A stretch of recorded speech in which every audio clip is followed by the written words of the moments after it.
showtime! Woo! Woo! Woo! Woo! Woo! Woo! Woo! Woo! Woo! Styling and profiling. Woo!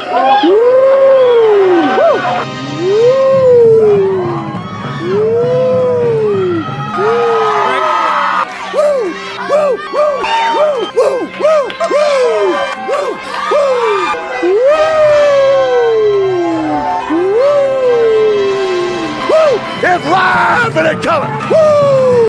Hold on. That is not the right one. We're this is technical difficulties, so we are gonna restart this because we can't do Friday Night Lights without the Friday Night Lights intro. So let's do it again. I apologize.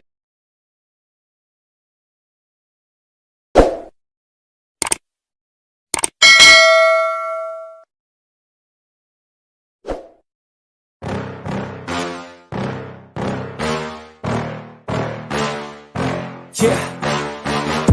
Please tell me that I can't, that I won't, that I fail, that I'll never make it out, yeah.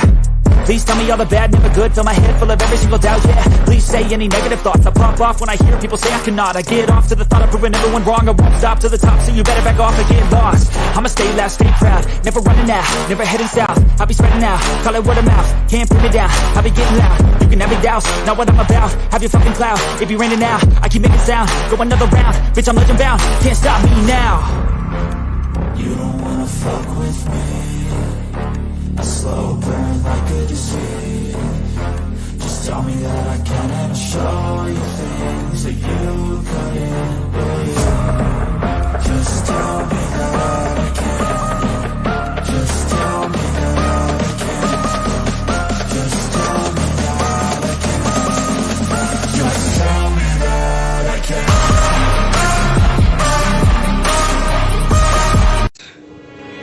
Showtime. Welcome to Friday Night Lights. I am your host, Mikey, and as always, riding shotgun with me, my boy Tommy. What's going on? What is up, man? Sorry. Me and Mikey got to chatting before, and I didn't even realize I had the wrong background and all that. And oh well, it is what it is. You're gonna set me up for mess up my game after when my intro gets me in my flow. What's up, everybody in the chat, man? Chris, I appreciate you being here, man. Beth, right. Of course, as always. My intro? I know it's here. Oh man, Mikey, happy Friday to you, brother. Yes, and it's Camp Friday. It Camp is opened this week. It did. I know. I've been I've been doing the videos. And yeah. Yeah. And obviously I let you know that I we had a thunderstorm here in Detroit and I lost power on Wednesday and I was unable to do a well actually I still did. I did one on Thursday in my car and yeah, it wasn't the best, but hey, I still got it out. Training camp video. And, yeah, it's been fun. It's been a fun week. I love training camp. I love doing those videos. And it's been an interesting week for Buffalo Bills as far as, like, news and players. And you're going to get us all caught up to date right now, right? Absolutely. So let's start with one of the first things that happened. And my boy Cam Dantzler, who was supposed to be on tonight's slides, I had to pull off, was released with an injury designation. Something's going on with that guy. I'm not exactly sure what it is because he can't seem to stick on a roster. It's odd, right? Like, and quick. Like, yeah. I mean, he's gone very fast. He was there the opening day. Like, he didn't practice at all during OTAs because he was coming back from an injury. He was there. He suited up day one, didn't suit up day two, was released by the end of the day on day two. Maybe they saw the writing on the wall with the guy. I mean, there could be who knows? He could be a bad fit, right? He could be not good. Maybe he has something going on. That's what I mean, right? There could be a bunch of things all together, and Brandy Bean's like, you know what I mean? Like, you go be someone else's issue, right? You know what I mean? Possible. There's so much news on Spencer Brown. Oh, yeah. However, there's been no pads on, so you have to take the news as correct. As you know, it is what it is. But to this point, he's held his own. There's been no blow-bys, no one's blowing by him, no one's doing any of that. He's looking better. Yep. You know who else has been looking real good in camp so far, Tommy? Yes, I do. Trent Sherfield. Oh, I was talking about the offensive line. Your boy. Oh, okay. Osiris Torrance. I know. Shutting people down. So yeah, so since I've been covering the week as far as that goes, and you have too, I believe. But so the positives I got this week so far, and just like you said, by the way, this is no pads. So Sunday, by the way, guys, is when the pads get on, and that's the real deal, right? That's when you're gonna find out who's who, and you're going to hear a lot of things coming out of camp, and there's going to be little fights and stuff like that. Like, that's where it gets serious, right? And that's what we love. The real competition, let's say. But what I like this week so far, Mikey, things that stand out the most for me is a couple things. Osiris Torrance getting reps with the ones early on. So at first, the first day he wasn't. He was with the twos. And I got people, my buddy Sean over Red White was like, oh, my God, he's not right. I told him, calm down. This is a Sean McDermott thing. He loves to do that, especially with young players. He'll put guys with the first team, with the second team, then rotate. Even in preseason, he might do that with Osiris Torrance. But day 2, Osiris Torrance put in with the ones. They even had him line up at Oliver, and they said Oliver could not really get past them at all. He looked very good. Torrance also shut down Jalen Carter. Yeah, I know. Yeah, so I'm just saying, Oliver's also, but Oliver is a pro. He's been in the league.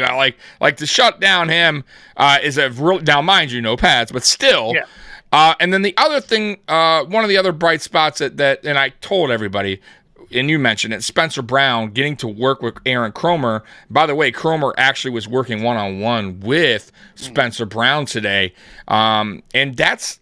Once again, it's something that I kept telling people. He didn't get to have that last year. He was thrown into the mix in week 1.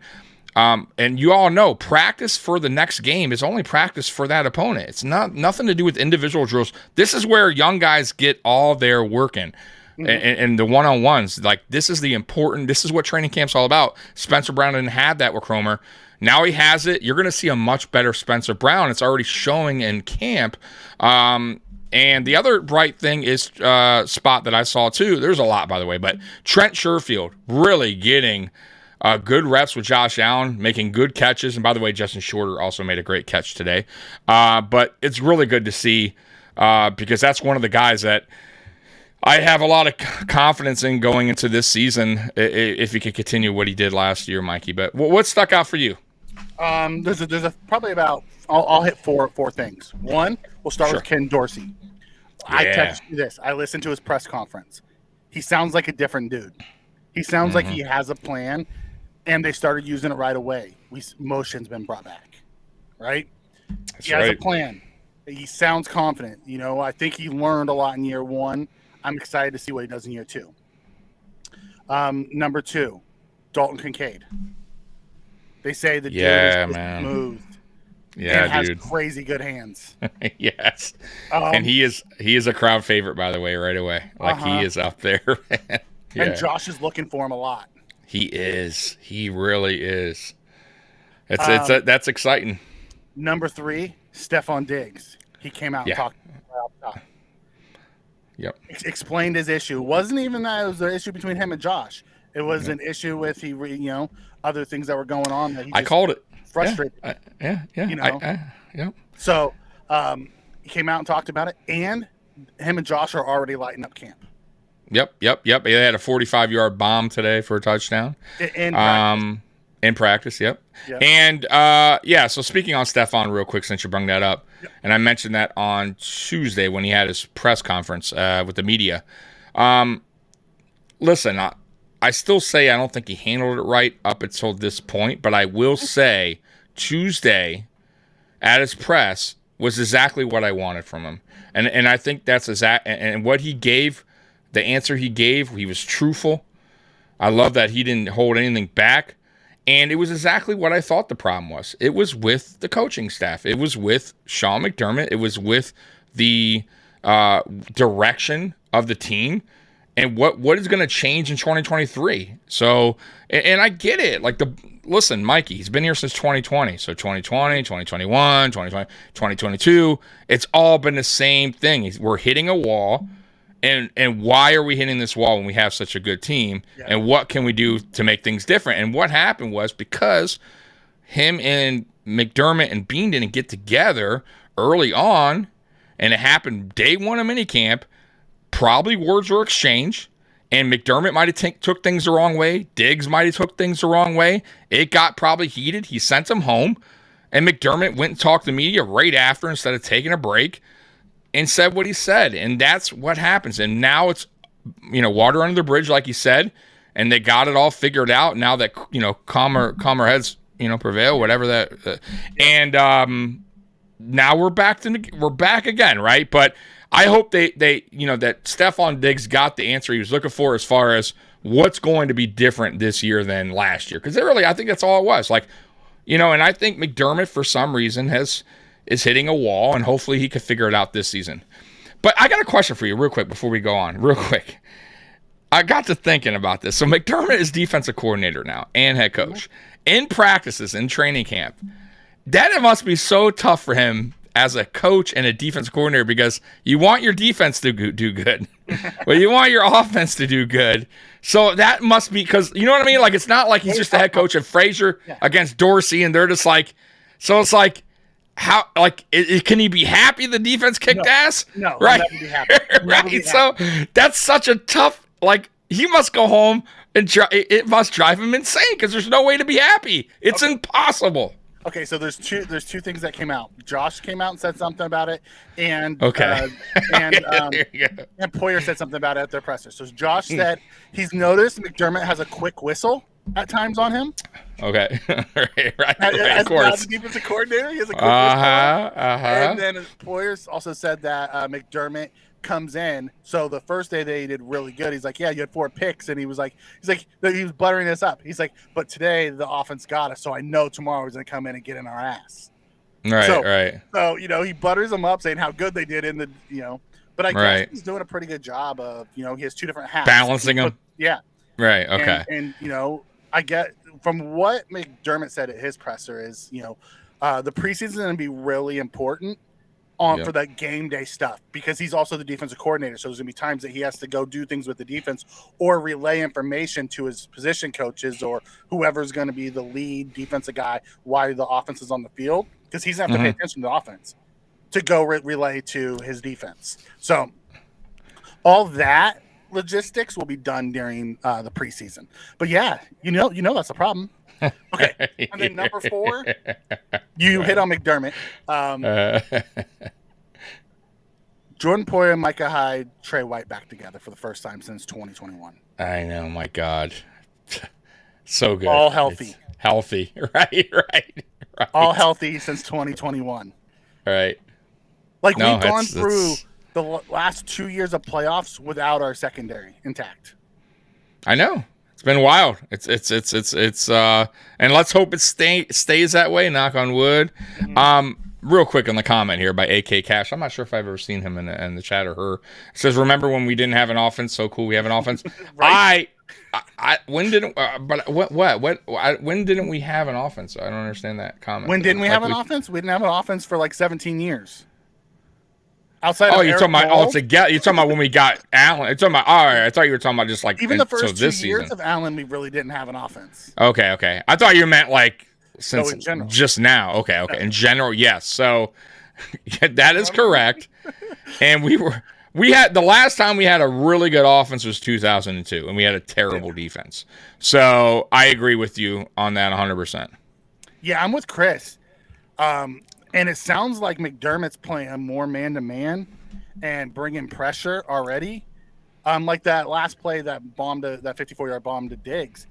It was a pressure package that came, and everyone is expecting Josh to throw quick underneath, and he just escaped and hit Diggs deep. Yeah, it's typical. It's gonna be fun. Josh. Yeah, it is going to be fun. It definitely is going to be fun, man, because now I truly believe, and somebody commented today, and I said this is the first time that Brandon Beane's actually addressed the offensive line in the offseason, like to the extreme where he really, went after younger guys, got a lot of depth, and even drafted a guy that should have been in the first round. But anyways, so he addressed probably, to me, the most important thing that was needed going into this upcoming season, and that is to protect Josh Allen, to give him that time to find receivers like that without having to just run out of the pocket and get out of danger or throw the ball away or get sacked, whatever. So that's so important, Mikey, and I'm so glad that he did that. And then also to add weapons like Kincaid, who we just talked about, and Hardy and Sherfield. It seems like he's now, mind you, like I said, we'll see what happens when the pads come on in preseason. But so far, so good, and I'm liking the fact that Allen is actually going to these guys early on, like Kincaid and Sherfield. That tells me a lot that Allen is, wanting to build a connection. Build a connection with these guys, and saying that maybe Ken Dorsey's definitely planning on using these guys a lot in the offense in this upcoming season, because we were a little bit worried about Kincaid, how Dorsey was planning on using him, and it seems to be early on, we'll find out if that's the case, that Kincaid's going to be a big part of this offense. And I'm hoping so, because this dude looks legit already. Yeah.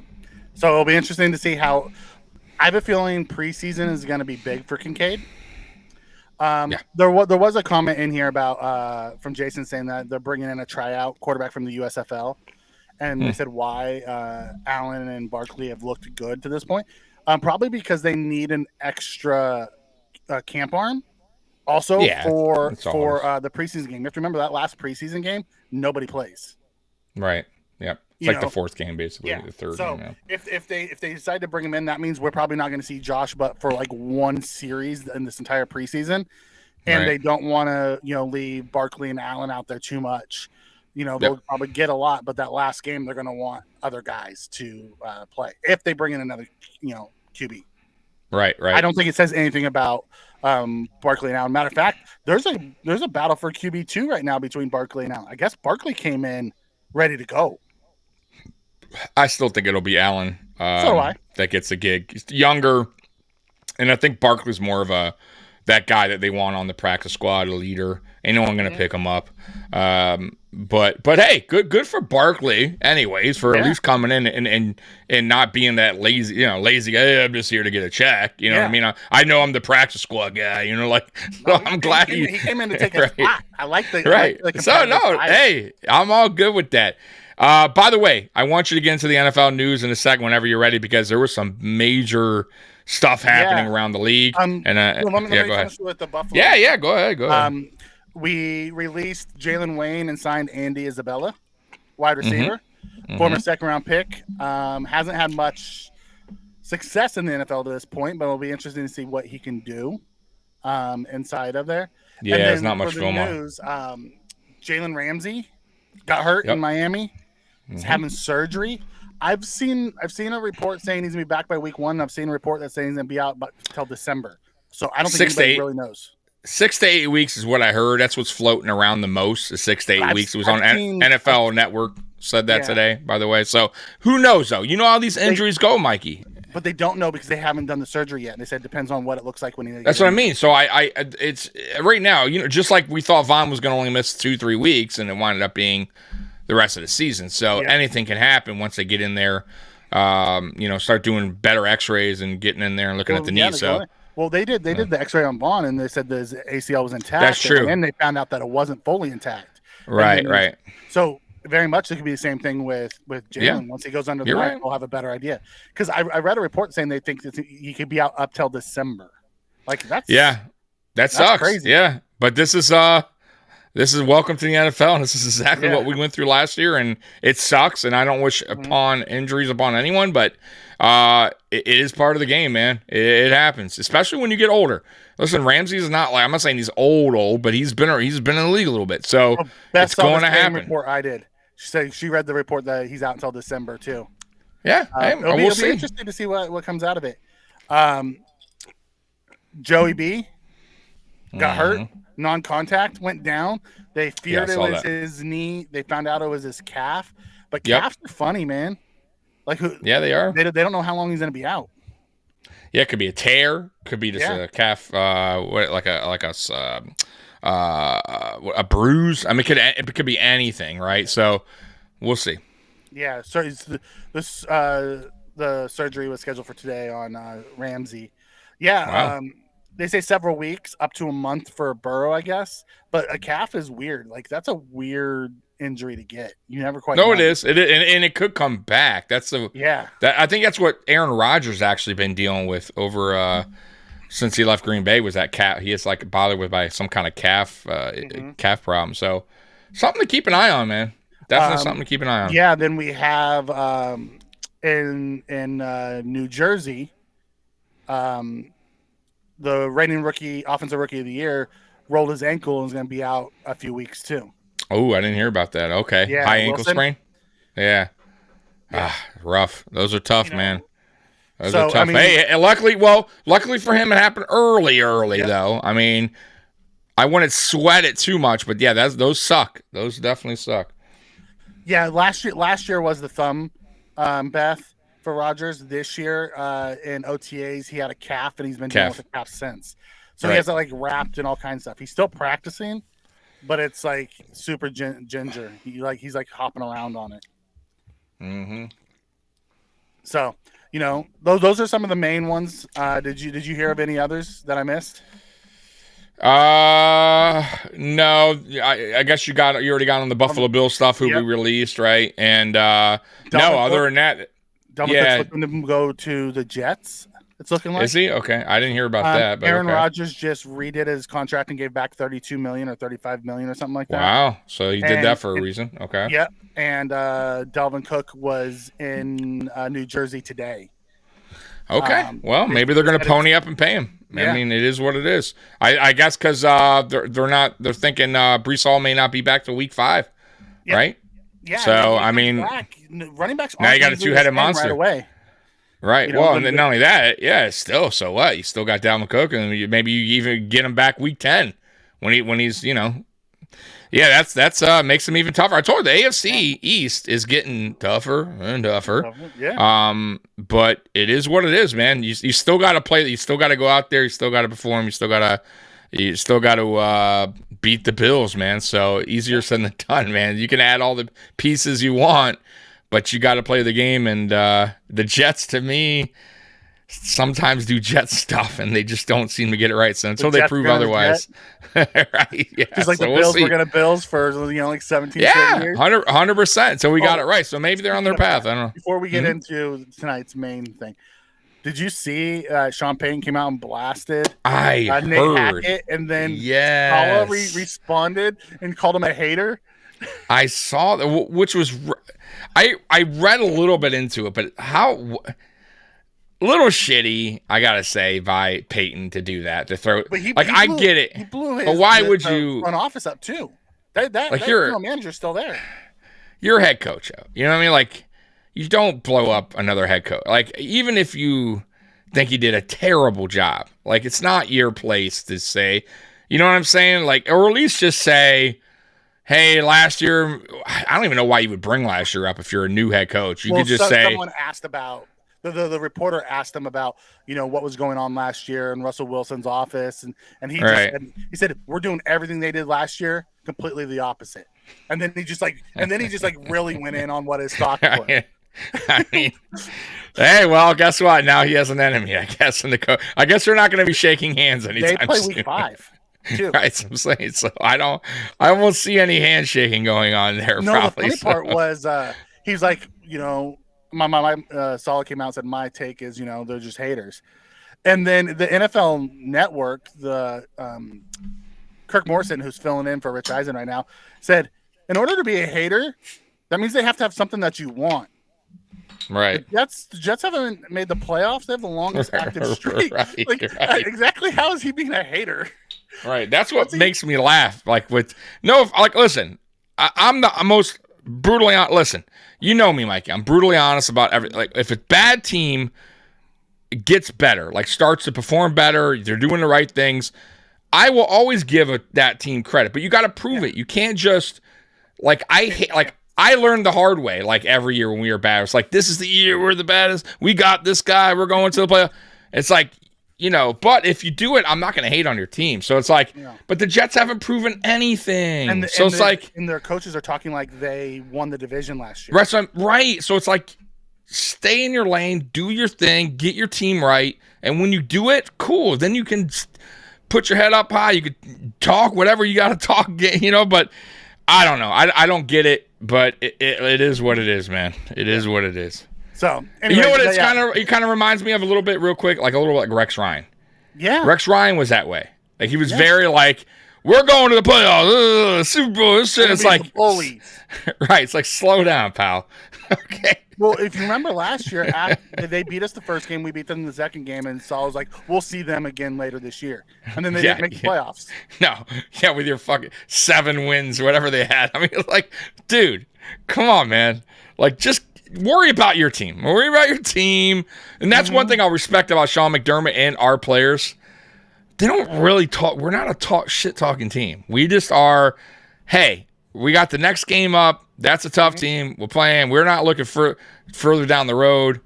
You know what I mean? They don't really say much. It's just, okay, we'll see you when we see it. You know what I mean? Like these guys, they're trying to hype themselves up. Oh, by the way, did you see also they put the Patriots and Buffalo Bills logo on their the Jets on their tackling things? Or no, you didn't see that. Okay, so the little tackling okay, so they put like a picture of the Bills and a picture of the Patriots. For Hard Knocks?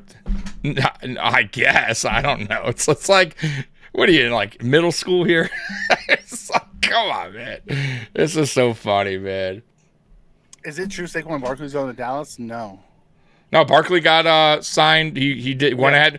And by the so that is news, I guess we missed. So Barkley, I told you. By the way, it's almost like he accepted, right? It was $1 million. Yeah. It was $1 million more. I mean, at the end of the day, he was going to get 10 anyways. He did the contract for 11, right? 11 and a half, something like that. Yeah. So I knew, listen, I told you, the smartest thing for him to do is to go ahead and take the year. It's a year contract. It's the same thing, in a nutshell. One more $1 million. And he's going to try to look the ball out, and he'll probably force them to give them what he wants next year or go somewhere else. Jets are they're not going to have the launch pad week 1. Mm-hmm. Yeah, Herbert got paid. Yeah. Yep. Now it's time for Tua to match that contract. And Joey B. And then Joey B got hurt. No, Tua, they gave the 5th-year option. I think they're still, I don't know if Tua's going to. Yeah. I don't think Tua's going to get paid. I don't think ownership ever liked Tua.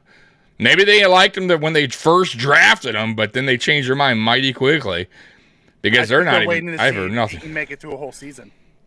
Yeah, and even then, I don't know, man. It's so funny to listen to all the sports people talk about the Dolphins. They're like, oh my God, when Tua played, they were just lights out. I'm like, the last 3 games Tua played, they got smoked. Right. I don't know about lights out. Like, they have a good. Don't get me wrong. They have a good. I'm not going to bash them. Against the Niners, against the who was this? The Niners, the Chargers, and the Bills were like the last 3 right that played, and they lost all 3. Exactly. And matter of fact, me and you were talking about this while the end stretch was coming, and we said, I don't remember what show we were on, but we were breaking down the rest of the schedule, and we said Dolphins they have a tough slate of games coming up. Yeah. 49ers, Chargers, Bills. And I told you, and then I think we talked about this, we're going to see what this Dolphins team's really about, because I think they had a little streak going on there, actually. And I said, watch. We'll see what they're made about on those 3 teams. You got a tough 49ers defense, Chargers team that's gritty, and the Buffalo Bills, right, who is going to always play them good. And, boy, look, 0-3. I mean, went through 0-3. So it tells you all you need to know right there. So they're still a team that's finding their way. And, until they do, that's why I keep saying the Bills are the kings of the AFC East, because none of these teams besides the Buffalo Bills have proven otherwise, that they can rule the East. Patriots, I don't even talk about anymore. They're a tough team. They're going to always be tough under Belichick, but they're definitely the bottom of the pecking order right now, in my opinion. But the Jets and the Dolphins I still think they have a little while to go so they get it right. I just because you got Aaron Rodgers, I don't think that's oh, you won the division. I just don't understand that. So we'll see. We'll see. Not only that, but the Jets defense at the end of the season was leaking oil. Everyone forgets that too. They go back to what they did at the beginning of the year. 100%. Like the Jets defense at the end where it couldn't stop anything. Right. Yeah, the Jets defense started looking bad too. You are right. So, yeah, Tyreek Hill, he said after his contract, he's done. He's not re-signing a new contract. That's what I heard. Yeah. And then he has other things he wants to do. Yep. I wouldn't be surprised if Tua pulls Andrew Luck and just retires after this season either. If he gets hurt again. That's what I mean. Well, if there's a he's more than likely, if you go on his track record, he will probably get hurt at some point in the season. He's very fragile. I mean, I don't want that to happen. I'm not wishing upon injury upon anyone, but if history will repeat itself when it comes to Tua. He's a smaller frame guy. He holds the ball a little too long. That offensive line is still shaky. He's going to get hit, and we'll see how he responds. Yeah, so Shorter, Dallas Commons says any word on how rookie Shorter's doing. Shorter, the first 2 days was really quiet, learning and stuff. Today they did 1v1s, and he was going against Dane Jackson, and he had one of the catches of the day. As they said, he slipped coming out and then rebalanced and made a diving catch against Dane Jackson. They said it was a spectacular effort play. They say Dane played him well. Yeah, they say Dane played played him well too. It just was a really good catch. Yeah. So he's coming along. You know, you probably won't see much on Shorter until the pads come on and preseason, and it's the second half of preseason, because he's going to be a special teams guy and deep down the depth chart. He's not going to be a guy who's going to be talked about a bunch. Correct. One thing I do want to before we get into the positions, this story that came out, on the Naeem's contract dispute over the jet ski accident. So we won't go through this all, but I just want to make sure you guys know it is a legitimate source. This isn't like just guys talking crap.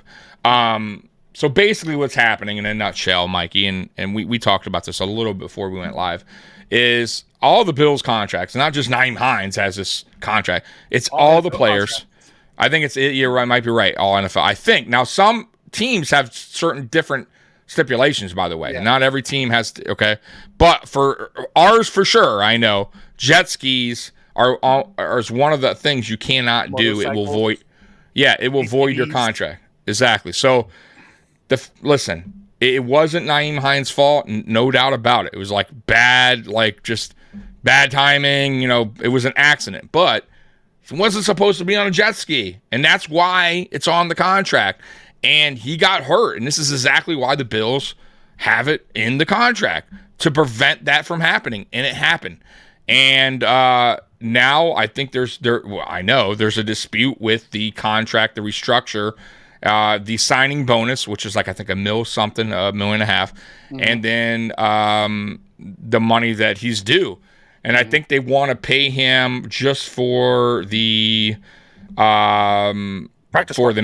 for the practice squad. Exactly. So, and I think his agent wants the full money. So they'll work it out, in my opinion. I think they'll find a way. I don't think the Bills are just going to totally be like, and by the way, they could, though, technically, if they want to be jerks about it, they could void it. But I don't think they will. They want him back next year. But I don't think they're going to pay him the full amount, Mikey. I mean, what do you think? I don't think they're going to pay him the full amount either, nor should they pay him the full amount.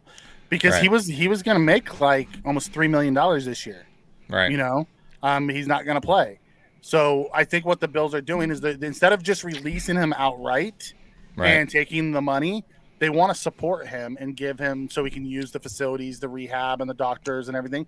So they're trying to work out a renegotiation to where they pay him down to the practice squad minimum, which is like $300,000, and then they can still bring him along. And then the Bills get cap credit back for that. Yeah. That's all it is. That's all. We're not even talking a lot of money. And let's be honest. Nyheim Hines' agent is doing what he's supposed to do: fight for your client. Exactly. Try to keep the money. Yeah. I understand that. Like it's gonna get to the point where they're either gonna accept it because the Bills aren't gonna, Right. going to, They're gonna eat the whole thing. Yeah, Right. He's either gonna accept the renegotiation or they're gonna end up releasing him, and then go after the money. It's up to you. Do you want to be able to work here and rehab here, or do you not want to? At the end of the day, Exactly. And listen, you signed the contract, so ultimately, I don't think he could win that argument. So, by the way, I know Spence asking that quick question. So, the Pats come on Sunday. So this Sunday is when it gets real. And then Bills own the Dolphins. Damn right, we own the Dolphins. Yo, what up? Josh Allen's the Dolphins' daddy. But yeah, so the Bills are off tomorrow. So they have family day today out at camp. So everyone's family was there. They're off tomorrow. They come back Sunday and they go into Pats. So Yep. That's good. I'm telling you, man. They're like 10 days away from the first preseason game? Exactly. So I cannot wait. I think it's on the first preseason game is, I'll tell you right now. So it is 7th, right? So it is August the 12th. No, 12th. The 12th, I'm pretty sure. The 12th. Yeah. So so we are wrong one. That's all right. So we are 1 week to 2 weeks away. Yeah. Because they go the 12th, the 19th, and the 26th for the 3 preseason games. The second is the week off that everyone gets for Labor Day, and then they go into the season. Yeah, so it's right around the corner. So I think this is what I'm so excited for is when the Pats come on, Mikey, and we hear the talk from the defensive line and the offensive line on the new additions, because we already know like what Vaughn can do and stuff like that. Like, we want to know what Connor McGovern can do, what Osiris Torrance can do, and we want to hear it from guys like Leonard Floyd and Von Miller and Rousseau and Ed Oliver. You get what I'm saying? But I also want to hear about how Floyd's doing against Deion Dawkins. You get what I mean? Like, okay, like there's some exciting things that's going to happen in camp, and we're going to hear about it. Because right now it sounds good, but it's also they're not in pads, so I don't know if they're going at it full force because they can't. Like, so Sunday will be, and next week will be the real deal. And then I believe on the next Saturday is the red, white, and blue game. So every Saturday from here on out is gonna be some game football time. Scott comes in and says, "Hey guys, been listening. Could you rewind and just recap the Sean Payton statement real quick?" Yeah. So Sean Payton had an interview with one of the national reporters, and they asked him about what went on last year and how he's gonna change the culture. And he just kind of blew everybody up that was there last year. He said it wasn't all Russell Wilson's fault. It was like letting the children run the asylum. He said that falls on Nate Hackett, that falls on the GM, the president, the owner, and he blew them all up. In this interview, and just like kind of let them have it and said, "We're going to do everything they did last year. We're going to do the complete opposite." And then Robert Saleh came on, and the reporter asked him about it, and he fired back, talking about him being a hater and so on and so forth. And they'll meet week 5. So. Yeah, that's kind of the recap. Sean Payton just said what Sean Payton wanted to say and called. It wasn't even just that he was calling out Hackett. He called out his GM that's still there. The president that's surprising. That's a little surprising. Yeah. Wasn't the same owner. There's a new owner, but he called them all out and said what they did was crap. Mm-hmm. Okay, says thoughts on the last players we took early this week. The Green Bay. Okay, time. Yeah. So we brought in what is his name? The tight end. It's like Steinmaster. Yeah. It's like Stessenberg or something like that. Steinberg or something like that. I don't know anything about that. Tight end. Is really athletic. Just needs more opportunity. He didn't get that in Green Bay. Mm-hmm.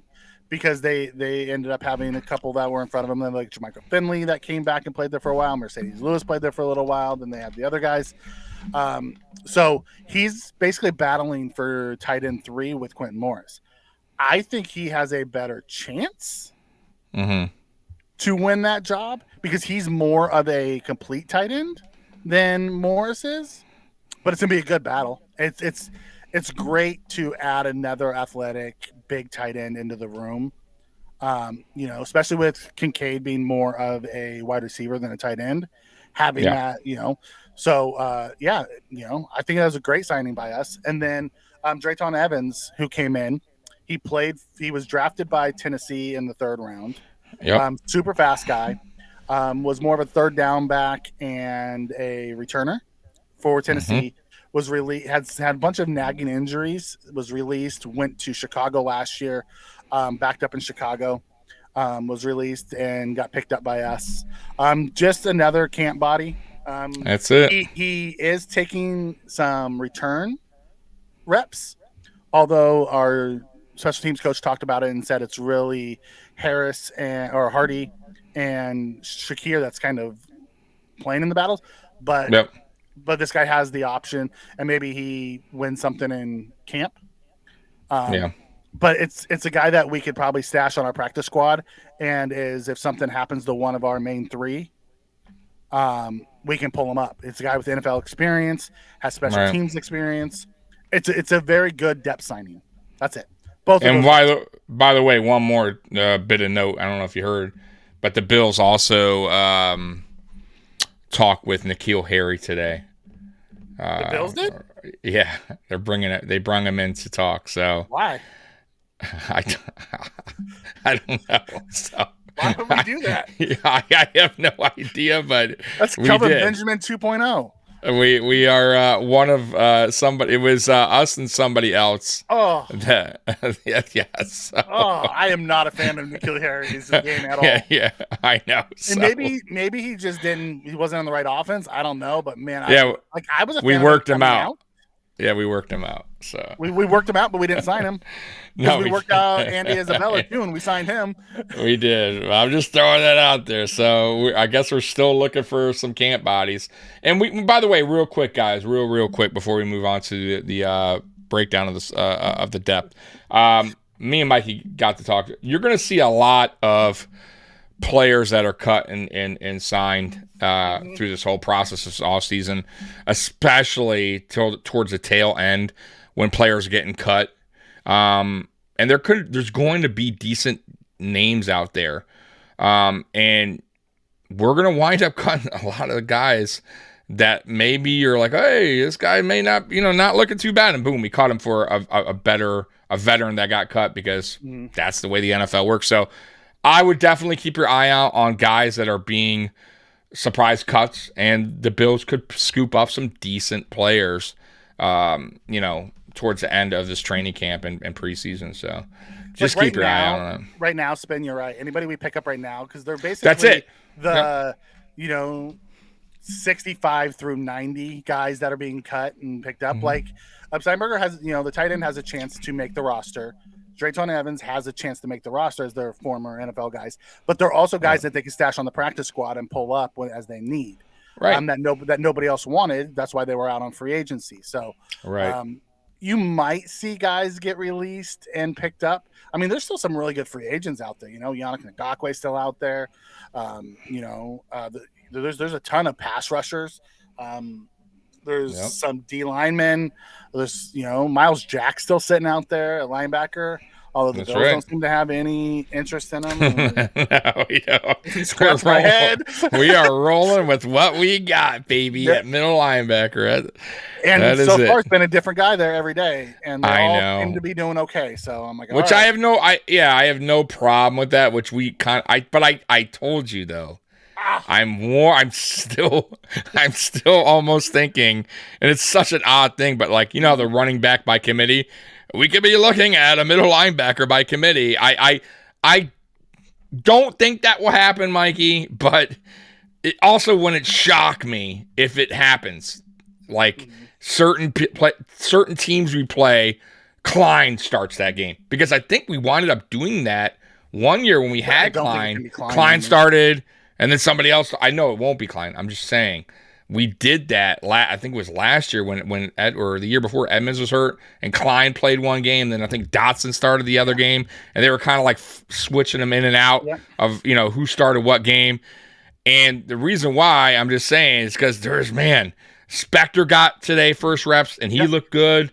Dots. I mean, they're so who do you go? Day one, right? Then right. Benford was day two. Spector was day three. Right. Now here's the way I look Man, at it. I'm just gonna tell you. tricky. Dotson's the better run defender. Bernard is the better pass defender, and Spector is like the mid in between both of them. Right. The better all-around defender. You know, because Bernard is still very small for a linebacker. He is. He's like a Taylor Rapp almost, man. Yeah. So what was really interesting was that they instantly took Dorian Williams and put him at outside linebacker. They're like, "Yep, nope, not now." I noticed that. Yeah, that's a little disappointed in that, but we'll see how the rest of the camp goes. I really thought he'd get more of an opportunity, but it's early. Yep. Thoughts on Dalvin Cook visiting the Jets? You know, shoot your shot, brother. Get your money. They're gonna give it to you. Go get it. Yeah, we talked about that earlier. I mean, the fact that Rodgers took that pay cut or whatever he did with the $30 million. I mean, he's still getting 72 next No, year. I get it, but still, it kind of speaks volumes to me that the Jets are looking to spend a little bit more money, and it's probably going to be for a guy that's wanting a decent paycheck, and that's going to be a Dalvin Cook. Like it's really the only guy available right now because it was DeAndre Hopkins. He's already signed. So who's the next big money guy out there right now expecting a paycheck is Dalvin Cook, and if they're talking with him, bringing him in, they're probably going to give him a good offer. Yeah, and remember last year it was the Broncos who were the Super Bowl, who were the media darlings, who got the quarterback, so everything was going to go right, and it didn't. Yeah. So they gotta earn it. We'll see what That's it right. is. I mean the Jets defense was really good. Sure, yeah, I'm not knocking that. But also, their offensive line is sketchy, and Aaron Rodgers has never played with a sketchy offensive line. That's right. Say what you want about the Packers, they always put a good offensive line in front of him. They did. Yep. Hey, we'll see. You got to put it together, man. Got to put it all together, though. Looks good on paper. Don't mean shit until all right. Until game day. So, what's Jay Stone in the house? What's going on, Stone? Hey, Stone. I haven't seen you in a minute, man. So let's hit the final few position reviews. So we have secondary specialists tonight. Let's do it. So we'll start with the corners. We have Trey White. Last year, Trey's back. Trey's back, and he's back healthy and smiley and dancing and being Trey. Thank God, right? Like I did not like the Trey last year. The frown, right? The frown, somber, right? Yeah, somber, just not saying much. Just putting his cap on, going to work. Yeah, no, man. I this is the Trey we all come to love, man, and I'm glad to see that he's back. He's 100% now, and he's back to being Trey. So go ahead, continue. I'm just happy. I'm happy Trey's back. Oh, I know you're happy.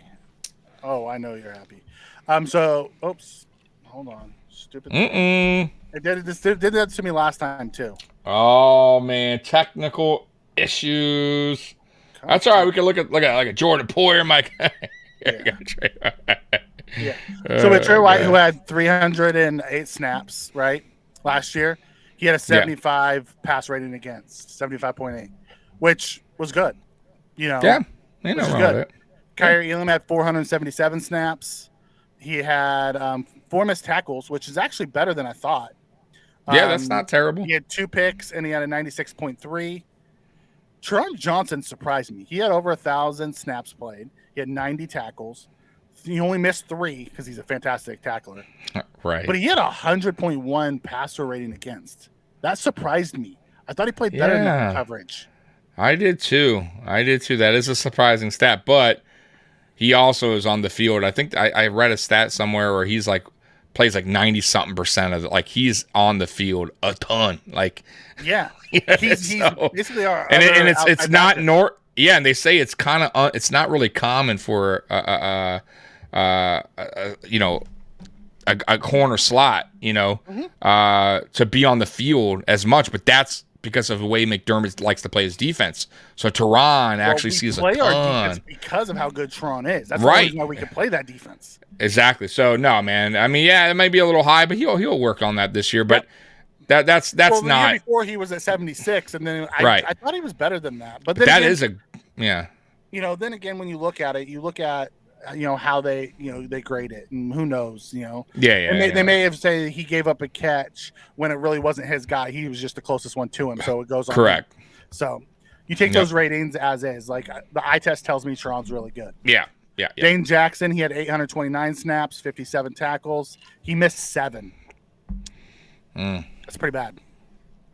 Not good. He had an 82.1 pass rating against. Sharon Neal, he's just pretty much played special teams all last year. Yeah, that's what he is. That's what he is. Christian Benford had 363, 24 tackles. He missed 6 tackles last year, which is not good. No, not good. But he had an 84.1 pass against. I am very interested to see how this plays out with the secondary. Like right now, it's Dane Jackson starting every day, and then they either rotate in Kyer or Christian Benford. I want to see that kind of change. I want to see it Kyer and Christian rotating. Yeah. Like I get it. Dane is that low ceiling guy or that high floor guy. He's that high floor, low ceiling guy. And McDermott loves those. Levi Wallace was the same way, Dane Jackson. And I love Dane. Don't get me wrong. He's an average corner. But he's on a 1-year deal. Kyer and Christian both have long-term deals. They're a bigger piece of the puzzle. Get them the reps. Yeah, I don't get it. I mean, once again, though, it is early. But I don't know why. It's like the Levi Wallace thing all over again. But the difference between Levi Wallace and now is we didn't have 2 young corners that were really shown like that could actually play and potentially be really good starting corners in the NFL. We didn't have that when Levi was here. We were kind of forced to use Levi. So Dane Jackson, I don't think he's terrible, but once again, it's like you drafted Kyer Elam in the first round for a reason. Okay, fine. Christian, you like Christian Benford? He's competing with Kyer. Okay, cool. Have those two go at it.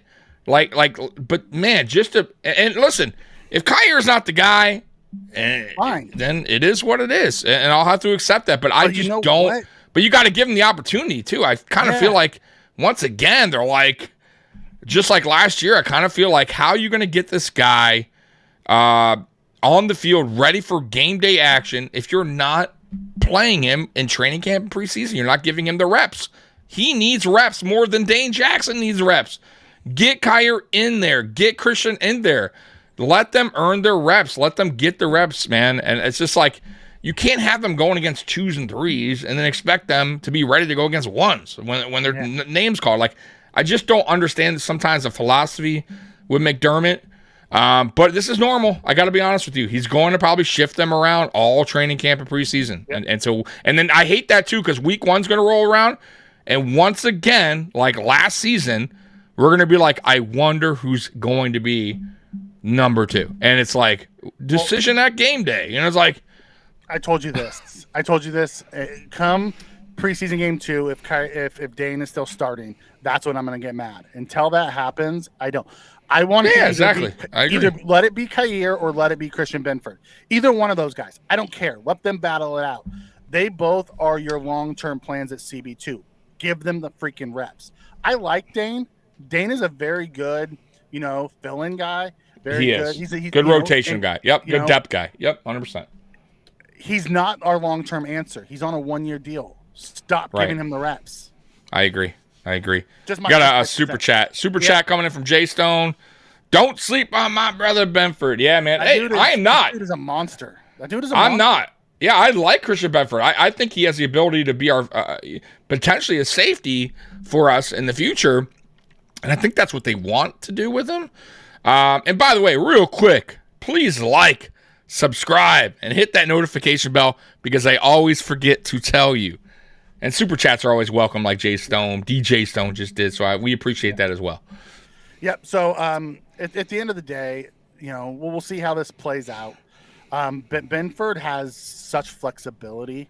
I have a feeling his end goal is going to be at safety. But while you keep him at corner, let him play. Let the kid play. I agree. I agree. I like Dane. I want Dane as on this roster. I don't need to see Dane taking practice, reps. I know what he is. We've seen I've seen it. Yeah, I've seen it. I know all about Dane. He's an average to above average CB2 who isn't long term for this roster. He's not one of the core guys. One Correct. of these two guys can be core guys. Give them the freaking reps. Right.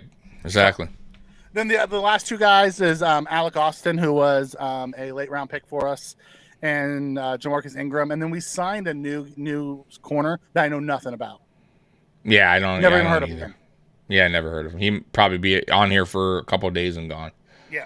So that's our corner room. It'll be interesting to see how it plays out. The best part about it is Poyer, Hyde, and White are all back and healthy and happy. Yeah. And I didn't think I'd ever see that again. Yep. Optimus Prime comes in and says, "What do you guys think of the Isabella signing?" I said it. It's a lotto ticket. Isabella was a second-round pick a few years back that just never panned out at the two places he went. And, we brought him in. At the end of the day, if he's just a practice squad guy or a camp body, fine. But you can't win the lotto if you don't play. Yeah, and he's a speedster. At the end of the day, that's what they like in him, special teamer potentially. But I don't think he makes it. I'll be honest, I don't think he makes the team. Yeah. And neither do I, but, you never know. You can hit lightning in a bottle. You have to remember, like, when a lot of people say, give Kyer the reps because he was a first-round pick, J.C. Jackson was, a late-round pick, and he's one of the best corners in the NFL. Just because you're picked late doesn't mean you can't be. And I see the same in Christian Benford as I saw in J.C. Jackson. He has that kind of, quiet, just work. That's all he does is work. Very rarely do you see him make mistakes. He's just solid all the way across the board. Yep. Scott, by the way, I love Christmas. I love Christmas. I love wintertime. And but that's not the reason why I did that, honestly. I used to do the blue, I used to do the red and white, but I like the green and red because I think it pops, like, for conversation wise. You guys can see it good. I can see it good. So I'm sticking with the green and red. They talked about Hardy a lot, and they said he's just so small, but he's so fast. And Dude, they have an idea of what they're going to do with him. They really haven't unleashed it yet, and I don't think they're going to until the season starts. I think we're going to see stuff when the pads come on when you're really going to notice him. I want right to. now. They're just running in shorts and t-shirts. That dude is super fast, man. I said this about Stevenson. I think this dude is even faster. And he has experience. He just needs to stay healthy. But if you get that dude, in the slot, get him on a cross pattern with a little bit of green in front of him, that dude legit could take it to the house. Like, he is that fast. And then you got special teams, kick return or punt return.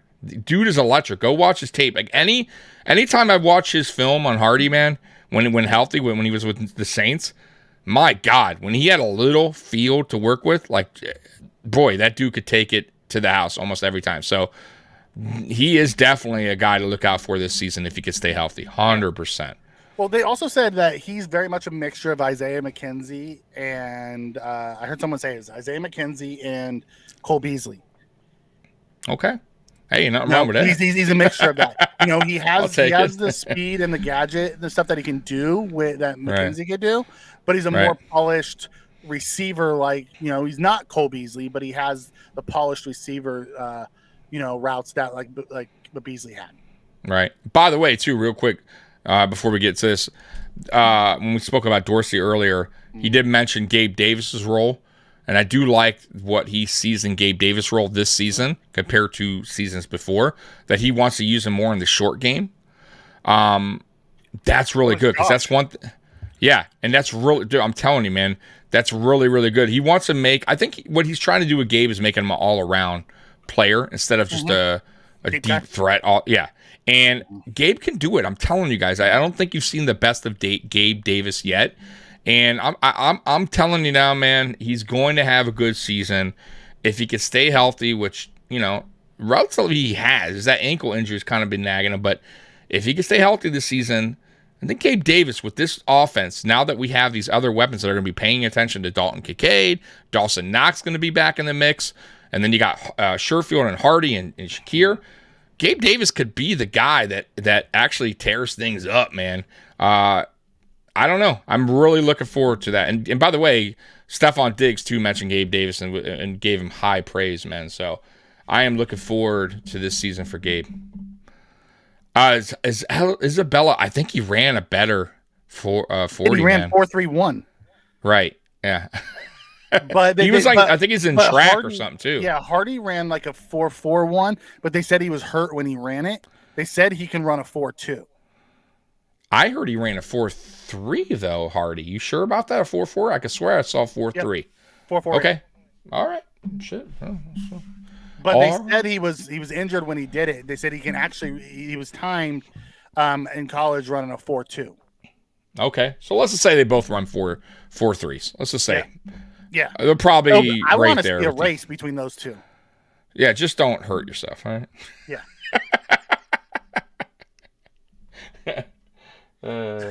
Scott said that blinds him. Oh, wow. Yeah, I think Gabe's gonna have a big year too. But let's keep on moving. Jordan Poyer, who's back. I know I saw someone in the comments said Jordan Poyer had a bad game against the Bengals. Everybody had a bad game against the Bengals. It wasn't just Poyer. Poyer ended up leaving that game, and we were playing with two, practice squad safeties. Yeah, it was bad. Like that whole game was just bad. Yep, But Poyer in 2022 had 797 snaps, 63 tackles. He only missed 3. He had 4 picks, 1 forced fumble, and had a 60 passer rating against. He was all pro Poe again last year. Yep. Playing through injury. Mm-hmm. Micah Hyde only had 104 snaps. He had 7 tackles and 81. It's nice to have those two back, our all pro safeties. Yep. Taylor Rapp, our new guy, had played 1,021 snaps last year. He had 92 tackles. He only missed 6, had 2 interceptions and a 98.3 passer rating. Mm-hmm. I think you're going to see Taylor Rapp. I don't think he's going to get 1,000 snaps, but I can see him getting 500-600 snaps and being a sub package, linebacker / nickel. Yeah. By the way, real quick, Poyer got top 100. He's 57. Nice. And Matt Milano got 69. So we have 2 guys already on the top 100. Okay. Poyer fell a little bit. I think he was in the 40s last year. Yeah. But that's okay. That I understand because that's you got to also take in consideration he missed some games due to injury. So also, and he still played really good. Yeah, Bird fell out of the top 100 altogether, and he's one of the best safeties in the NFL. Exactly. So the fact that Poyer made it. I mean, but I take the top 100 as like it is what it is. They have Geno Smith above Trevor Lawrence in the top 100. They have Tua above Trevor Lawrence in the top 100.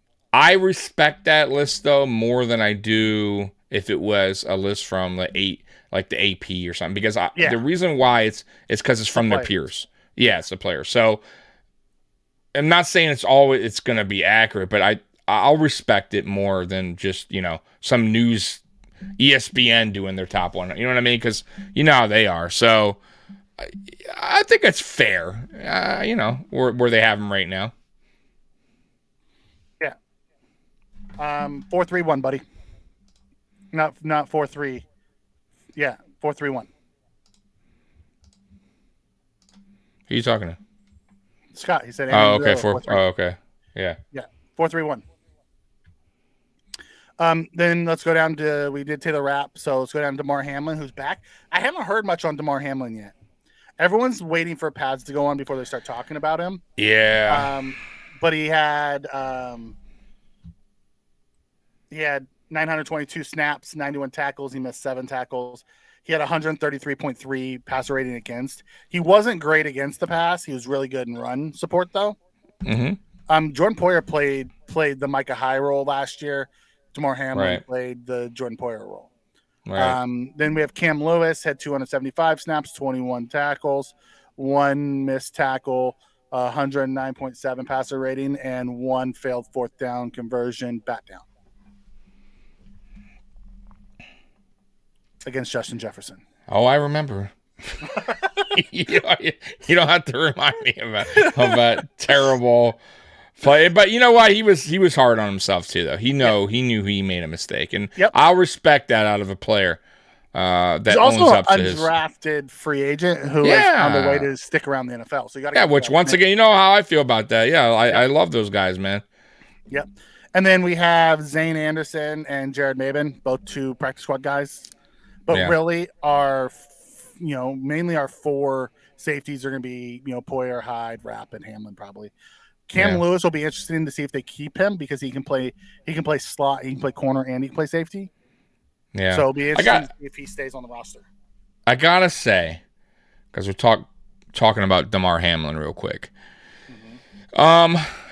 I gotta say it's going to be very, very interesting when pads come on this week or next, Sunday and next week. How players react and how he reacts after his first real hit, real tackle, because I almost can promise you, even though the players right now are, thinking everything's cool and fine in their head, they will have a flashback real quick until he pops up, and I'm just telling you all that because it's just human nature, right? When you go through something traumatic like that. So hopefully they get it over with because the doctors cleared him. It was a freak thing that happened, and I just want that and I'm sure Demar wants it over with too, and I know the players do. Trust me. Get it over with, make your first tackle, and then boom, they're on. And trust me, I think it'll then it will be over with. They're ready to play football. You know what I mean? It won't be in their heads because trust me when I tell you, it will be the first time pads come on and he makes a real physical tackle. And players or someone tries to lower trucks him. Yeah, trucks him. Because that's when it happened. That's what I'm saying. So I'm just saying that, and that probably won't happen until the game. Like we don't tackle like that. No, maybe the red, white, and blue scrimmage. It might happen. It's still freak. Listen, sorry, thought up. But I also don't want players taking it easy either in camp against them. You get what I'm saying? So it's like that's where I'm saying I think it just needs to happen, right? So they can just move on. That's all I'm saying. So boom, it happened. He's good. Let's go. We know he's good. I think you're right. I think the coaches are bringing him along slower than Hamlin wants to be brought along. I don't blame him either. I don't blame. Listen, it's a tough. Mikey. Do you? I don't blame any of these. I wouldn't blame Hamlin if he wanted to take it slow. I don't blame the coaches and the training staff for making him go slow. Like this is an unparalleled thing. Now he's gone through all the tests and they say everything's fine. Basically, what happened to him was like getting hit struck like lightning. Because that's were the odds of that happening, but still, no one's ever seen it. Right.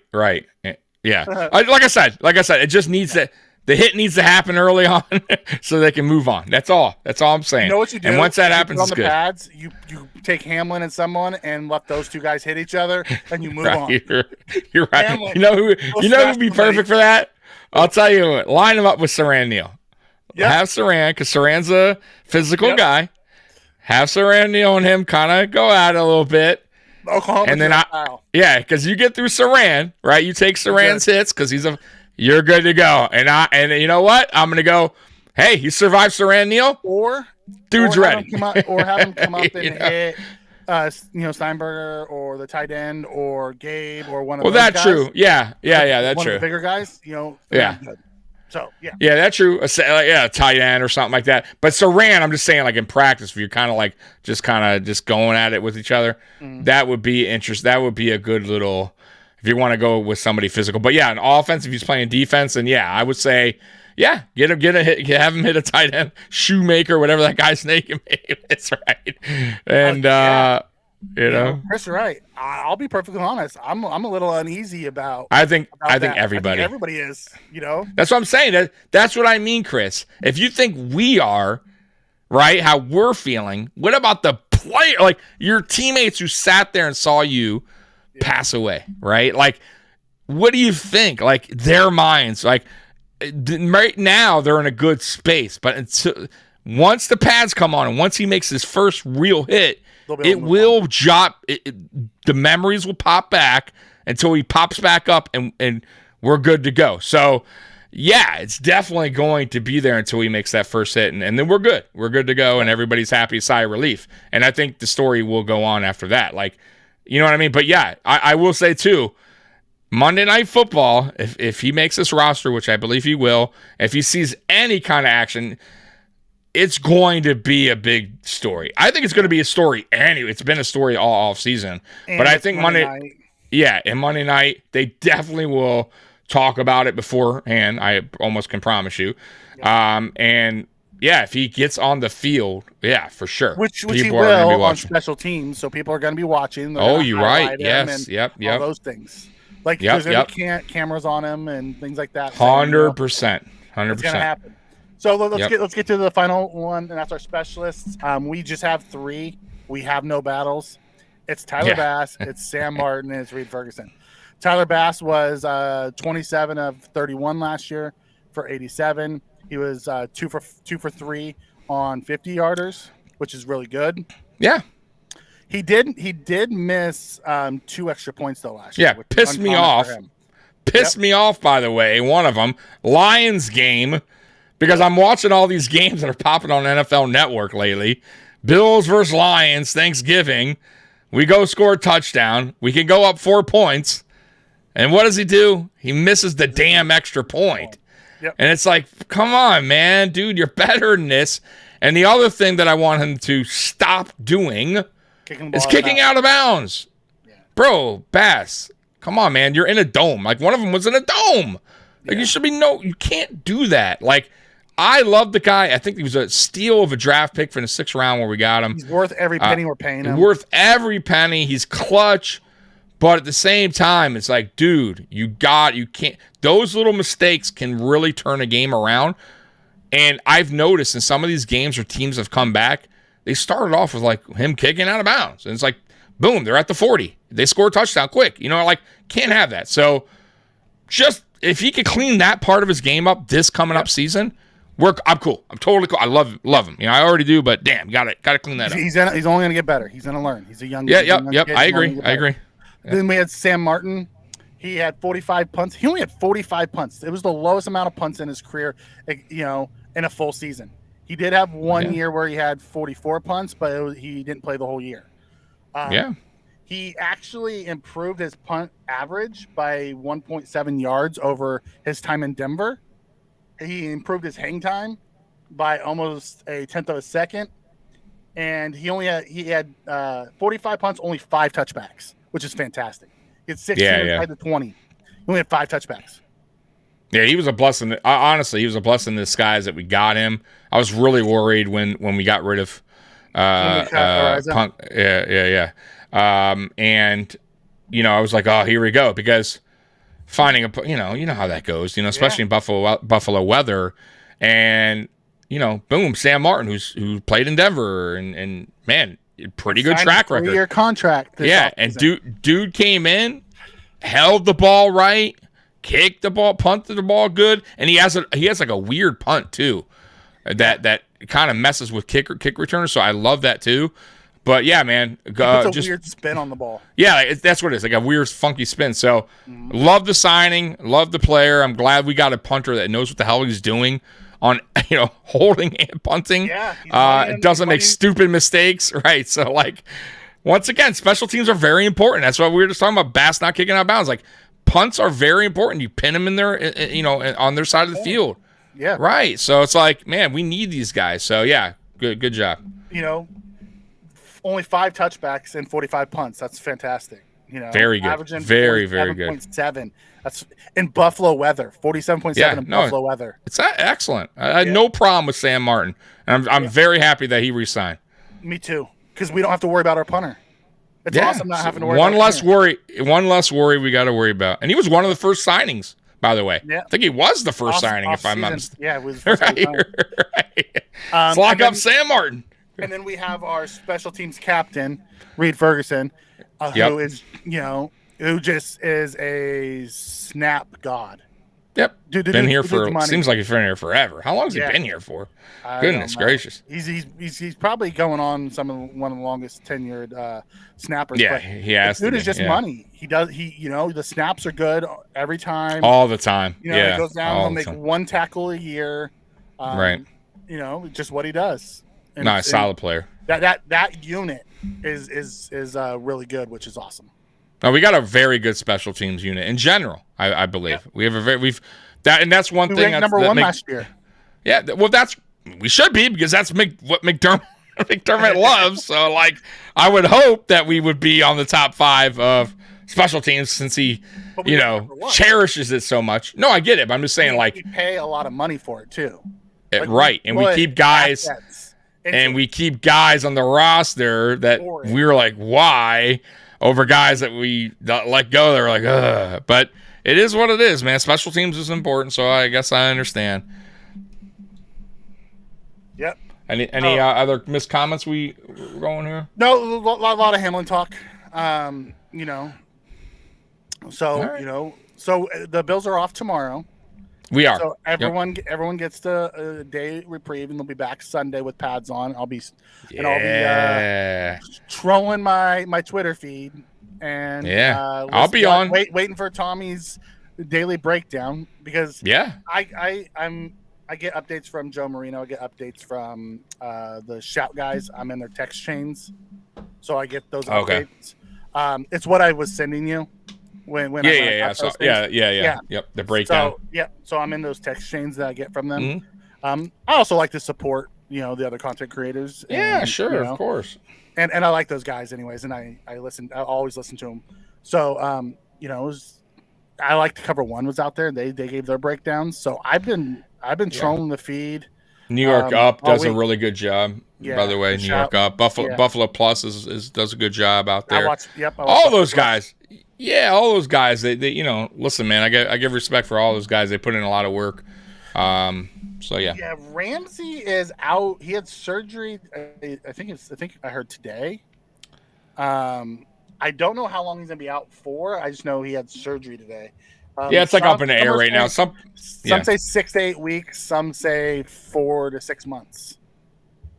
He's going to be out for a little bit, regardless. So he won't be there week 1. I would be shocked. So he's going to be out sometime, but probably not the whole season. But you never know. Yeah. Here's a question for you. Oh, okay. So AFC. By the way, so the AFC East shakedown, Scott, this year is official. We have everyone representing their team. So, and I even have a backup guy that does Jets podcast. So if the other guy can't show for some reason, I have another guy that's waiting in the wing that can also fill a spot. So I got everybody. And by the way, Curtis is going to be doing for the Dolphins. Captain D will be jumping off from time to time. So everybody is in play for the AFC shakedown. Our very first show. Let me get my trusty calendar out here because I don't want to tell you the wrong information.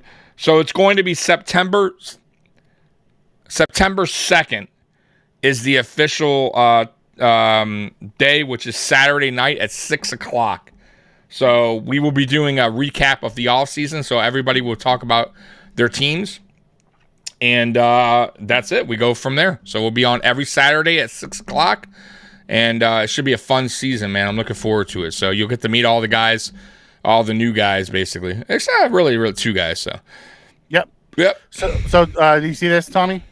Yeah. This is from CBS that just came out 4 hours ago. Oh, there you go. Full meniscus repair out until December. Okay, yeah. So 8 to 10 weeks. I was that report initially that I read was, I guess, kind of right. So December. December, that's 4 months. Well, you're right. Even longer, right? Damn, what am I talking about? 8 to 10 weeks. That's 2, 3. Yeah. So shit. So yeah, he's out months. December, and I gotta say, depending on what their record is at that point. They may keep him out for the whole season considering what they paid him. So just throwing out there, he may not even return this season depending on what they're fighting for in December. You get what I'm saying, Mikey? I'm just throwing that out there too. Jalen tweeted, surgery went well. To my teammates and fans, thank you for your prayers and support. I promise I'll attack rehab and be back stronger than ever. This will just be part of a greater story down the stretch.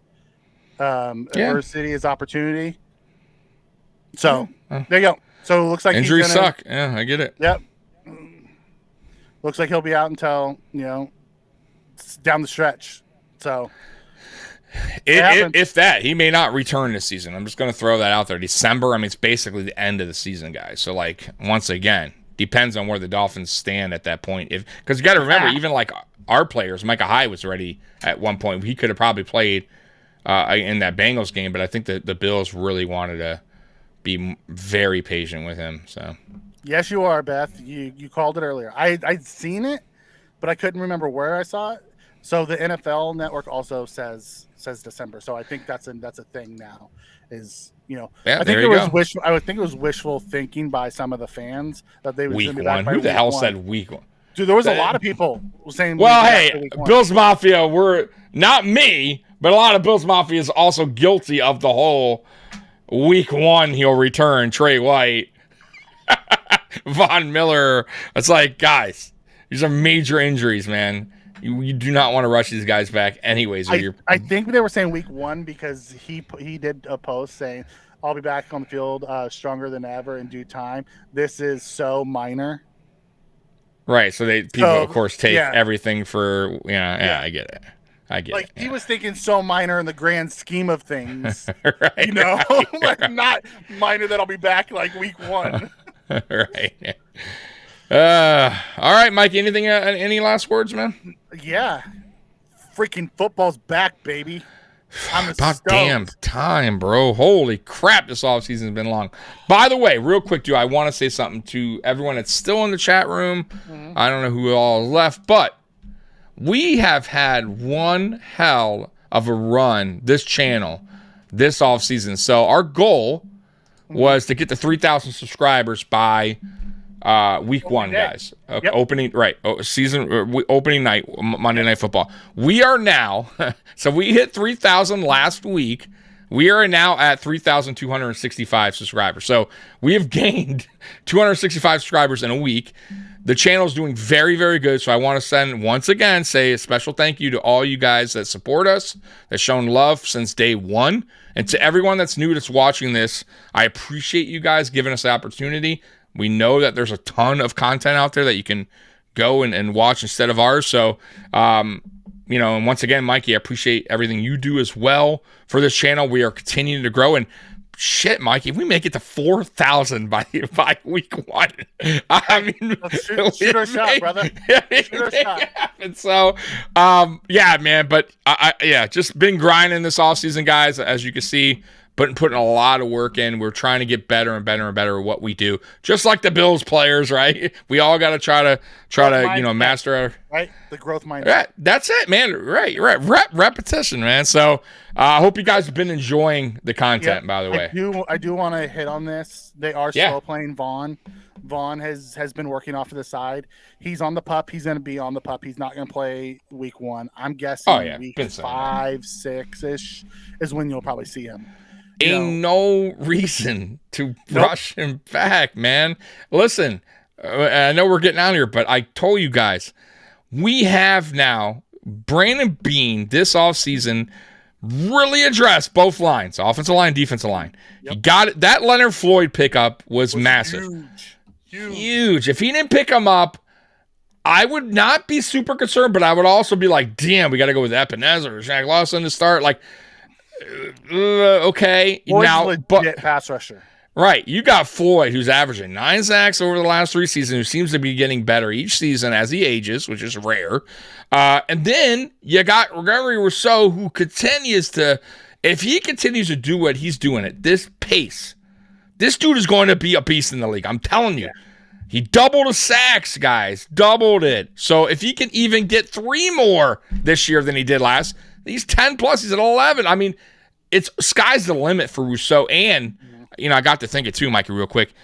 Now you got Rousseau, who's going to brain pick Leonard Floyd and Von Miller. Oh, my God, dude. I'm telling you guys.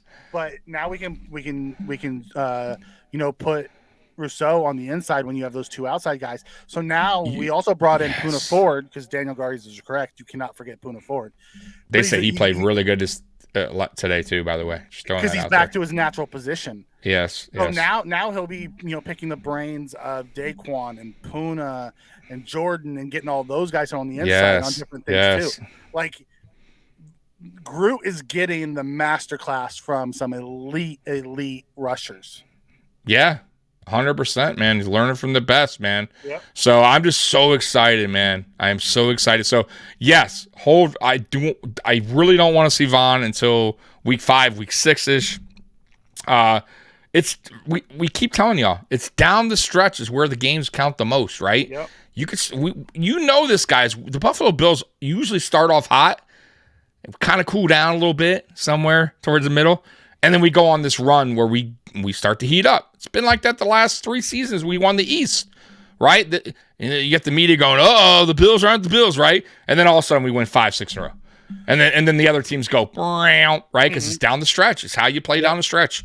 Yep. So it's Josh talks about it all the time. It's putting, it's building towards where you want to be. You don't want to come out the gate the best team. You want to gradually grow and get better and better down the stretch. Yeah. But the Matt Chatter, trust us. Ford isn't the guy who's going to have 10 sacks. Ford is a lot like Daquan Jones. He's going to make it easier for the other guys to have sacks. He's going to help in the run defense. He's going to, he's going to create pressures. He's going to, eat up bodies. And that's what you want. You're going to keep it off our linebackers. I see him as like 4 or 5 sacks. But I'm going to tell you this, though. He could get more. But I listen, if you like Jordan Phillips, this is a younger version of Jordan Phillips, in my opinion. From what I saw on tape and film from Puna Ford, they are very alike at how they play their game. They're high energy. It just I feel like right now, obviously Jordan Phillips is getting up there, and injuries are starting to hamper him. Puna Ford is a young dude who injuries haven't really. I have a different take. I think he's go more ahead. Daquan Jones. See, I don't. He doesn't have the pass rush. That